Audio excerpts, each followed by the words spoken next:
Margaret had been waiting tables at Henderson's diner for nearly 15 years. At 58, her feet knew every crack in the black and white checkered floor, and her hands moved with practiced ease, balancing plates of meatloaf and cherry pie. She wore her graying hair in a simple bun. Her uniform was always pressed, even though the fabric had faded from years of washing. Margaret took pride in her work, in the way she remembered how Mrs. Chen liked her coffee, or that young Tommy always wanted extra whipped cream on his hot chocolate.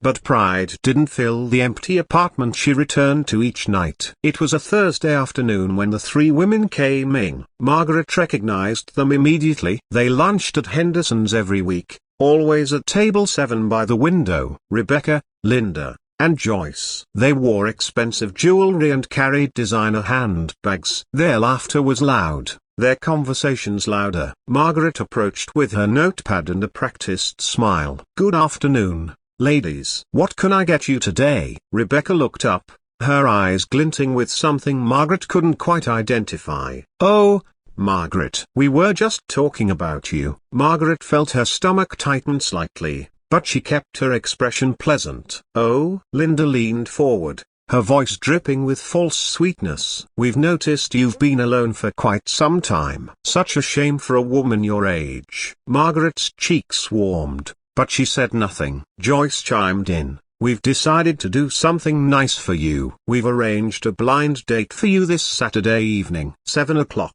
right here at Henderson's." Margaret's heart sank. She could hear the mockery beneath their words, could see the way they exchanged glances with each other. But before she could politely decline, Rebecca was already talking. "His name is Thomas Brennan. He's a widower, lives on the other side of town. We told him all about you." The way she emphasized all made Margaret's face burn. "Ladies, I appreciate the thought, but I don't think nonsense," Linda interrupted. "It's all arranged. 7 o'clock Saturday. Don't be late to your own date." They dissolved into giggles. Margaret took their orders with shaking hands and walked away, her dignity bruised but intact.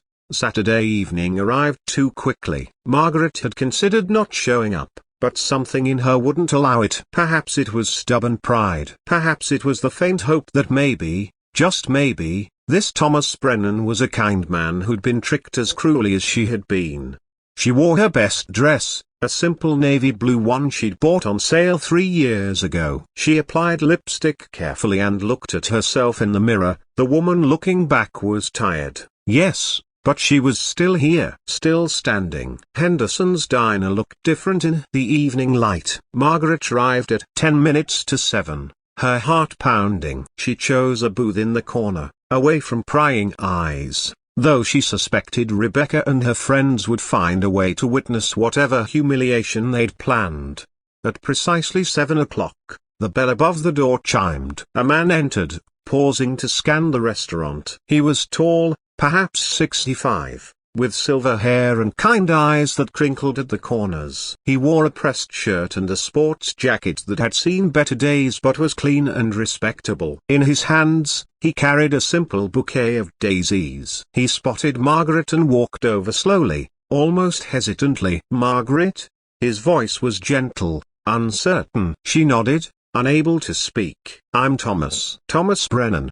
He extended the flowers. "These are for you. I hope you like daisies. They're simple, but honest. They remind me of sunshine." Margaret took the flowers, surprised by the sudden sting of tears in her eyes. "They're lovely." "Thank you." "Please, sit down." Thomas sat across from her, and for a moment, they simply looked at each other. Then he spoke, his voice quiet but steady. "I need to be honest with you, Margaret. I know why those women set this up." Margaret's heart plummeted. Thomas continued, "I was at the hardware store last week when they approached me. I overheard them talking beforehand. They thought it would be funny to set up the poor waitress with the struggling single dad. They made it very clear they expected this to be entertaining for them." Margaret closed her eyes, the humiliation complete. "I'm so sorry you were dragged into this." "No, Thomas said firmly. "Don't apologize. Let me finish." She opened her eyes to find him looking at her with surprising intensity. "I'm a high school teacher. English literature. I've been widowed for 6 years now. My wife, Sarah, she passed from cancer. I have a teenage daughter, Emma, who's 15 and thinks she knows everything." He smiled softly. "I'm not wealthy. I drive a 15-year-old Civic. I grade papers at my kitchen table every night. I'm just ordinary." "That sounds like a good life," Margaret said quietly. "It is," Thomas agreed. "But it's been lonely. When those women approached me, I was angry. Angry at their cruelty, angry at the way they talked about you like you were nothing. But then I thought, what if I came anyway? What if, instead of letting them have their mean-spirited joke,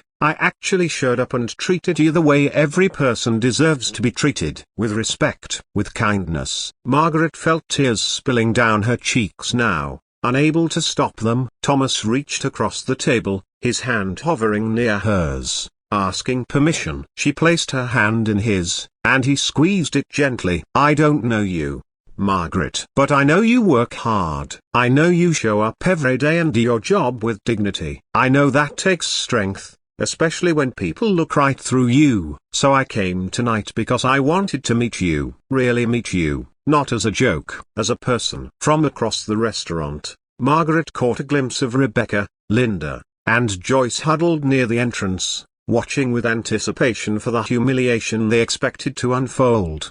But Thomas wasn't finished. "Here's what I'd like to propose," he said, his voice growing stronger. "Let's have dinner, a real dinner. Let's talk and get to know each other. And if those women are watching, let them see two people treating each other with kindness and respect. That's not what they expected. But maybe it's exactly what they need to see." Margaret laughed through her tears. A real laugh that came from somewhere deep inside. "You know what? I'd like that very much." They ordered dinner. Not the cheapest items on the menu, and not the most expensive either. Just good, honest food. And they talked. Thomas told her about Emma, how she was applying to colleges and how terrified he was of the empty nest that was coming, how he'd taught English for 32 years and still got excited when a student really understood Shakespeare, how he missed his wife every day but was learning to find joy again in small moments. Margaret told him about her daughter in Oregon,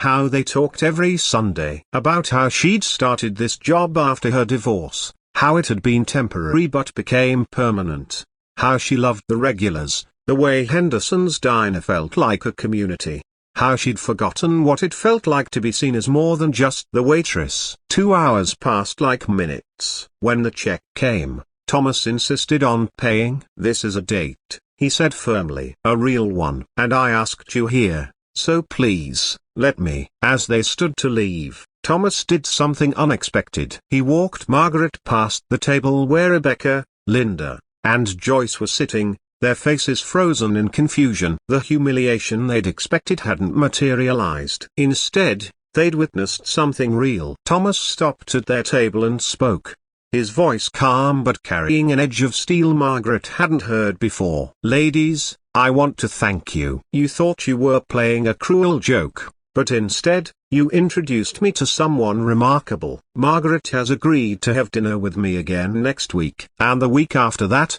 if she'll have me." You tried to make her feel small, but you've only shown everyone here who the small ones really are. I hope someday you learn that kindness costs nothing, but its absence costs everything. The three women sat in stunned silence, unable to meet his eyes. Thomas offered Margaret his arm, and together they walked out into the cool evening air. Outside, under the streetlights, Thomas turned to Margaret. "I meant what I said in there. I'd like to see you again, if you're interested." Margaret looked at this man who had taken a moment of intended cruelty and transformed it into something beautiful. "I'm very interested," she said. "Good." Thomas smiled, the kind of smile that reached his eyes and made them sparkle. "Because Emma has been telling me I need to start living again. And I think maybe she's right." They stood there for a moment, two people who'd been invisible to the world suddenly seeing each other clearly. "Can I walk you to your car?" Thomas asked. "I'd like that," Margaret replied. As they walked through the parking lot, Margaret thought about all the small cruelties she'd endured over the years. The dismissive glances, the condescending tones, the assumption that because she waited tables, she was somehow less than. But tonight, one man's simple act of kindness had reminded her of something she'd almost forgotten. Her worth wasn't determined by other people's limited vision. It never had been. Sometimes the greatest gift we can give another person is to simply see them, really see them, to recognize their humanity, their dignity, their worth. Thomas had given Margaret that gift, and in accepting it, she'd given him something too, the courage to open his heart again after years of grief. They made plans for the following Saturday. Not at Henderson's this time,